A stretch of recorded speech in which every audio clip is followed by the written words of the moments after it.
Olá pessoal, seja muito bem-vindo, lição de segunda-feira, estamos avançando no estudo dessa sexta lição e vamos pouco a pouco entendendo um pouquinho desse período dos 1260 anos. Antes de começar, eu gostaria de agradecer a você por estar assistindo e te peço que você compartilhe, que você possa também, quem sabe, entrar para a nossa comunidade do WhatsApp. Nós temos aí muitas pessoas que já estão, creio que são 2.500 pessoas já na nossa comunidade, que recebem rapidamente os conteúdos, porque isso chega no teu telefone. Então tem um link aqui embaixo, você só clica no link a partir do telefone que você está assistindo agora, e automaticamente você entra na nossa comunidade do WhatsApp e você vai receber não somente os conteúdos aqui da Escola Sabatina, mas como outros programas. Temos aí a Larissa Pross, que trabalhou antes na Novo Tempo, acho que você conhece, está fazendo super entrevistas, já gravou algumas muito interessantes.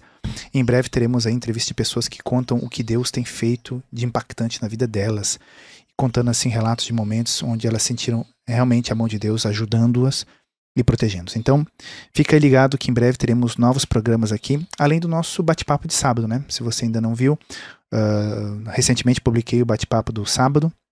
Ali eu respondo a perguntas, dou alguns conselhos, faço um pouquinho mais de interação com vocês, então não esqueçam de se conectar nesses novos conteúdos que você tem através da comunidade, tá bom?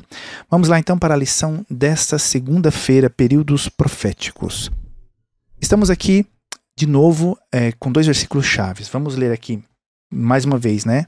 Apocalipse capítulo 11, versículo 3.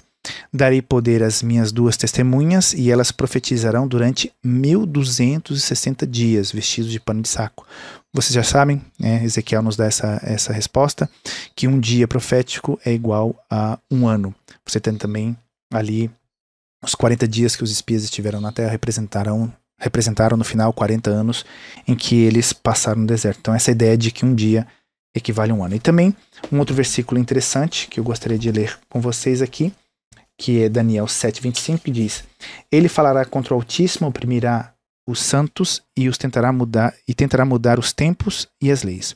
Os santos serão entregues nas mãos dele por um tempo, tempos e meio tempo. Um tempo significa um ano. Então, 1 ano, 2 anos e meio ano, 3 anos e meio, 42 meses, 1260 dias, ou seja, 1260 anos também. Ou seja, Daniel 7,25 e Apocalipse 11,3 estão falando do mesmo período da história, onde haveria extrema perseguição daqueles que se levantariam contra o poder que estava de forma suprema, controlando as mentes das pessoas, sobretudo aqui nessa região da Europa, que representa simbolicamente a luta entre o bem e o mal durante a história. O que a gente pode entender desse período, e a lição dessa segunda-feira vem falando aí nos primeiros parágrafos, explicando bem essa questão, né? Então eu te convido para que você possa voltar ali para a lição, estudar bem de forma detenida essa questão dos cálculos, dos versículos que falam, né, para que você entenda bem que esses 1260 dias, 42 meses, tempo, 2 tempos, metade de um tempo, significam 1260 anos, e que começam em 1538, quando a igreja desaparece a Roma imperial e tal, quando a Roma é dividida, né, entre vários povos ali, e depois que se eliminam 3 povos que estavam contra esse poder do bispo de Roma, então o poder papal tem uma influência muito grande, não somente religiosa, mas também política sobre os reinos aqui da Europa. Então, a partir desse momento, todos se submetem à influência e às decisões desse papado. E até a Revolução Francesa, quando o general do Napoleão, o Berthier, lá, vai e tira o Papa de Roma e finalmente ele vai morrer exilado na França, mesmo se depois, né, um novo Papa é nomeado, já não tem aquela importância. E a gente percebe que durante esses 1260 anos, a perseguição e o sofrimento que os filhos de Deus sofreram foram terríveis. Porém, perceba uma coisa, de onde você retira o poder e a influência da palavra de Deus, os seus valores, as pessoas podem pensar, vamos tirar isso porque é um atraso de vida, porque as pessoas são manipuladas, porque eles nos oprimiram. E é verdade que a igreja, em nome de Deus, oprimiu, roubou, massacrou, sabe? Foi uma coisa terrível. As pessoas viviam numa ignorância espiritual, às vezes, se não confessasse, se não fosse pela igreja, elas estavam condenadas, as pessoas não tinham paz no coração. Porque imagina, é tão fácil para você hoje, tão fácil para mim, porque a gente sabe que existe um Deus no céu, Jesus Cristo que veio aqui, que nos salvou. Se a gente cometer um erro, a gente vai a Ele, pede perdão pelo nosso pecado. Então a gente se sente leve, se sente novo, a gente tem um novo ânimo para continuar, porque apesar dos nossos erros, a gente sente essa paz, essa confiança, mas isso é muito precioso. E as pessoas daquela época não tinham essa informação.